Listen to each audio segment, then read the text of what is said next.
हाँ, अस्सलाम वालेकुम। आज इस वीडियो में हमारा टॉपिक है FEC second year math exercise 4.1 question number 2 का पार्ट बी करने जा रहे हैं।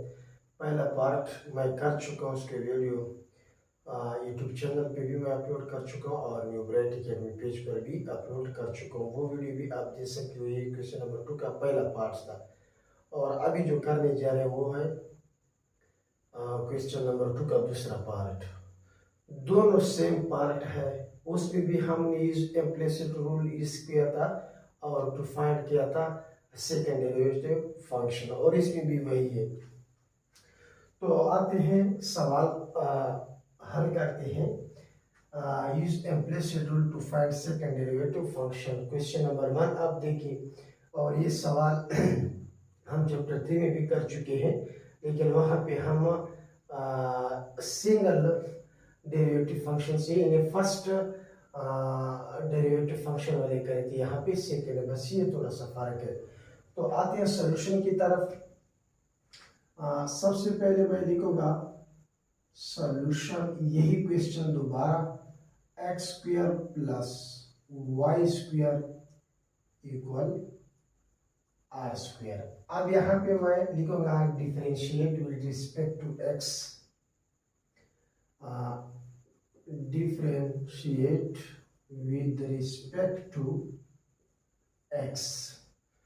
तो आप इसके साथ अलग अलग भी ले सकती है, इकट्ठा भी ले सकती है। मैं अलग अलग लेता हूँ तो ये आपके पास आ जाएगा d और dx, ये आपके पास आ जाएगा derivative of x square plus d और dx, ये आपके पास आ जाएगा वाई स्क्वायर, यहाँ पे आ जाएगा d और dx, और आपके पास आ जाएगा आर स्क्वायर। तो आपने यहाँ पे ये के डेरिवेटिव ऑफ एक्स स्क्वायर जो होता है वो हमारे पास 2x का होता है। यहाँ पे x 2 है तो हम एक दफा 2x लिखेंगे और दोबारा x आते हैं, लेकिन उसका फिर हमारे पास 1 आते हैं। यानी इसी तरह आता है कि ये मैं लूंगा ना, तो ये आपके पास आ जाएगा 2x और फिर डेरिवेटिव ऑफ dx, और x होता है और इस x का डेरिवेटिव फिर दोबारा 1 होता है। वो 1 ये 2 के साथ मल्टीप्लाई हो जाता है। तो इसलिए हम पे इतना नहीं करते, हम जस्ट इसका ये वाला इसे लिखते हैं, क्योंकि यहाँ पे जो होता है ना डेरिवेटिव ऑफ x वो तो 1 का इक्वल हो जाता है। सही है। अगर आपके पास डेरिवेटिव ऑफ ये इसी तरह हो, डेरिवेटिव dy और डेरिवेटिव ऑफ किसी चीज का हो x का, तो ये हमारे पास किस चीज के बराबर होते हैं, 1 के बराबर होते हैं। और अगर आपके पास इस तरह स्क्वायर की शक्ल में हो स्क्वायर, तो वो फिर आपके पास जो है ना किस चीज के बराबर होते हैं, 2x के बराबर होते हैं। तो ये आपके पास आ जाएगा 2x। सही है। यहाँ पे ये हम दोबारा यहाँ पे लिख सकते हैं, लेकिन फिर नेक्स्ट स्टेप पे इसकी जगह फिर 1 आएगा, 1 इसके साथ मल्टीप्लाई, इसी तरह 2x ही आएगा। तो इसलिए हम दोबारा यहाँ नहीं लिखते, यहाँ पे क्या करेंगे प्लस, और वाई स्क्वायर का जो डेरिवेटिव होता है ना वो हमारे पास यहाँ पे आएगा 2y। सही। और यहाँ पे भी एक y बचते, जैसे कि यहाँ पे x बच रहा था, लेकिन यहाँ पे हम इसका दोबारा लेंगे। सही। डेरिवेटिव y हम अगेन लेंगे, और यहाँ पे पावर रूल होता है, क्योंकि ये 2y होता है ना, तो हम 2 लिखते हैं, 2 - 1 हो जाता है, एक y बच जाता है। और कांस्टेंट का मैं पहले वीडियो में भी बता चुका हूँ कि कांस्टेंट का जो डेरिवेटिव होता है वो हमारे पास हमेशा 0 होता है। अब मैंने पहले वीडियो में भी आपको बताया था और अभी भी बता रहा हूँ कि ये जो पार्ट होते हैं जो मैं रेड पेन से आपके लिए सर्कल कर रहा हूँ, ये हमें अलग चाहिए, इसको हमने इससे अलग करना है। तो इसे अलग करने का तरीका ये है कि आप देखो ये जो टर्म है ये हम उस तरफ शिफ्ट कर लेंगे, माइनस हो जाएगा, ये यहाँ पे रह जाएगा, ये हो जाएगा आपके पास 2y, और ये हो जाएगा d और dx y इक्वल, ये जब उस तरफ जाएगा तो -2x हो जाएगा, और इस 0 को यहाँ पे लिखने की दोबारा कोई जरूरत नहीं है। अब ये जो है 2y ये आपने डिवाइड करना है। सही। ये जब मैं यहाँ पे डिवाइड करूंगा तो देखिए मेरे पास ये इस तरह जाएगा d और ये dx ये y हो जाएगा इक्वल -2x, और यहाँ पे ये 2y यहाँ पे क्या हो जाएगा, डिवाइड हो जाएगा, ये 2 और 2 क्या हो जाएगा, कैंसिल हो जाएगा। तो मेरे पास क्या बचेगा, यहाँ पे आपके लिए लिख रहा हूँ, ये मेरे पास आएगा dy और यह जाएगा dx इक्वल हमारे पास आएगा x डिवाइड बाई -b साथ है x डिवाइड बाई y। अभी मैंने पहले वीडियो में बताया कि इसकी जगह आप y प्राइम भी लिख सकते हैं, यानी अगर आप इस तरह भी लिखे तो फिर भी सही है। ये जो है ये आप इसकी जगह लिख सकते हैं, सही है। अब ये तो हमारा जो था ये हमारा फर्स्ट डेरिवेटिव फंक्शन ऑर्डर मालूम हो गया। अभी हमने तो फाइंड करना है सेकेंड। तो हम अगेन दोबारा जो है ना लेंगे क्या चीज derivative.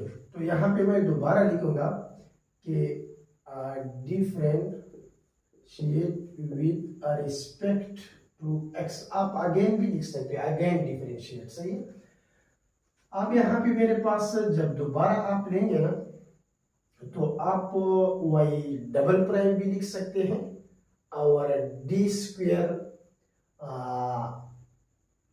y divide by D x square भी लिख सकते हैं। ये हमारे पास जो आया है, तो ये देखिए इस तरह हमारे पास आ जाएगा डी स्क्वायर वाई, और यहाँ पे आ जाएगा आपके पास डी एक्स स्क्वायर, और यहाँ पे आपके पास आ जाएगा ये डी एक्स, और हम किसका लेंगे अभी इस दफा, इसका। ये लिखिए या ये लिखिए same, -x divide by Y.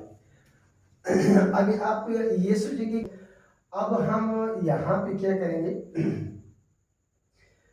यहाँ पे इसकी जगह अभी हम y डबल प्राइम भी इसलिए लिखते हैं ताकि फिर हमारा टाइम की बचत भी होगी और बार बार ये हम नहीं लिखेंगे, सही है। इक्वल आ जाएगा। अब ये इसका यहाँ पे हमने क्वेश्चन रूल का इस्तेमाल करना है। कौन सा रूल इस्तेमाल करना है, क्वेश्चन रूल। क्वेश्चन रूल कैसा होता है, लोअर फंक्शन, ये लोअर फंक्शन है जो y है, जो डिनोमिनेटर आपको नजर आ रहा है, और जो ऊपर न्यूमरेटर है जो x है, ये आपके पास अपर फंक्शन है। तो lower function denominator of upper function, और फिर minus upper function derivative of lower function. उम्मीद है आपको समझ आएगी। पहले वीडियो में मैं बता चुका हूँ कि ये किस तरह करेंगे, क्वेश्चन रूल का इस्तेमाल करेंगे। Lower function derivative of upper function minus upper function derivative of lower function, और डिवाइड बाई लोअर फंक्शन का स्क्वायर भी लेते हैं, सही। तो यहाँ पे आपके पास ये जो माइनस है ये आप पहले से ही बाहर निकाल दे, सही। तो यहाँ पे आप देखिए इसी तरह लिखेंगे कि आपके पास हो जाएगा lower function derivative of upper function, सही। ये माइनस मैंने बाहर निकाला, याद रखना है। फिर आपके पास आ जाएगा minus upper function derivative of lower function, और यहाँ पे नीचे जो आपके पास आएगा square of lower function. I hope you understand. अब यहाँ पे हम क्या करेंगे, ये जगह y डबल प्राइम इक्वल, अब मैंने आपको यहाँ पे भी आपको बताया था कि डेरिवेटिव ऑफ x जो होता है ये 1 होता है। तो डेरिवेटिव ऑफ x जो 1 है, 1 तो इस y के साथ मल्टीप्लाई हो जाएगा तो y ही आ जाएगा। तो ये आ जाएगा माइनस, यहाँ पे आपके पास सिर्फ y आएगा, सही, और ये आपके पास आ जाएगा माइनस, और ये आपके पास आएगा x, और ये जो हिस्सा आपको नजर आ रहा है ये जो हम लिख रहे हैं डेरिवेटिव ऑफ y का, डेरिवेटिव ऑफ y का जो dy डिवाइड बाई dx इस तरह भी पढ़ सकते हैं, ये हमारे पास ये है, ये वाला है। ये किस चीज के बराबर है, minus x divide by y. तो यहाँ पे आप इसका ये वैल्यू पुट कर सकते हैं। तो आपके पास आ जाएगा minus x divide by y, ये आ जाएगा। और नीचे आपके पास क्या है, वाई स्क्वेयर है, ये वाई स्क्वायर मैं यहाँ पे भी लिख सकता हूँ, लेकिन ये वाई स्क्वायर मैं अगर यहाँ पे इसी तरह लिख लो, देखिए 1/y स्क्वायर, ये मैं इस तरह भी लिख सकता हूँ, सही। और ये माइनस जो है ये हमने बाहर निकाला है, सही। ये जो माइनस है ये हमने बाहर निकाला है, तो ये आपके पास माइनस आ जाएगा, सही। ये आपके पास इस तरह आ जाएगा, सही। ये अगर मैं थोड़ा सा आपको ब्रेकअप सही लगा कि देखो कि ये इस तरह हो जाएगा अब यहाँ पे, और ये आपका इस तरह हो जाएगा, फिर आपको थोड़ा वाज़ेह समझ आ जाएगी। अब ये आपके पास ये वही y डबल प्राइम है, ये 1/y स्क्वायर है, और ये क्या है हमारे पास माइनस है, ये आपके पास y है, माइनस और माइनस एक दूसरे के साथ मल्टीप्लाई हो जाए, माइनस और माइनस तो प्लस हो जाएगा, यानी x/y हो जाएगा, सही।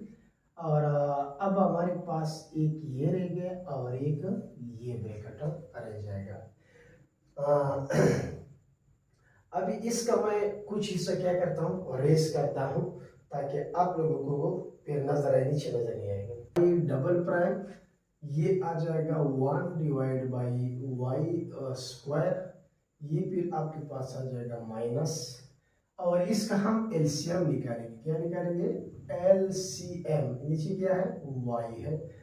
अब इसका डिनोमिनेटर ये y इसका एलसीएम हो जाएगा, तो ये y जो है ये एलसीएम, ये अगर यहाँ मल्टीप्लाई करोगे तो y स्क्वायर हो जाएगा, सही। और यहाँ पे ये कैंसिल हो जाएगा, यहाँ पे ये x स्क्वायर था, याद रखिए क्या था? x square. तो यहाँ पे ये आपके पास हो जाएगा प्लस x स्क्वायर, सही। ये आ गया। अब यहाँ पे आप देखिए y square plus x square, ये हमारे पास क्वेश्चन था, ये देखिए ये हमारे पास क्वेश्चन है।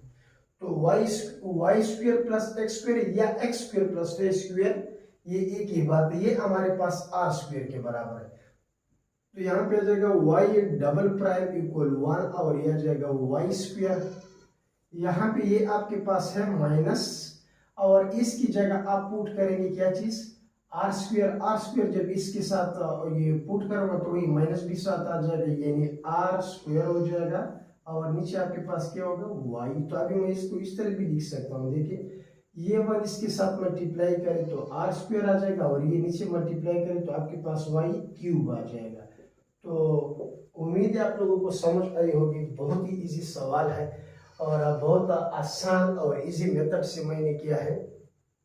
अगर आपको फिर भी किसी भी पॉइंट पे कोई इशू है तो आप वीडियो दोबारा भी देख सकते हैं। बड़े आसान सवाल, इंशाल्लाह मैं आगे मजीद सवाल भी करूंगा, लेकिन आपसे छोटी सी गुजारिश है कि आपको अगर समझ आई है और मेथड इजी लगा है तो आप इस वीडियो को शेयर ज़रूर करें। अगर आपको कोई फॉल्ट, कोई कमी पेशी भी नजर आए तो भी हमारे साथ कमेंट के जरिए शेयर कर सकते हैं। Thank you so much.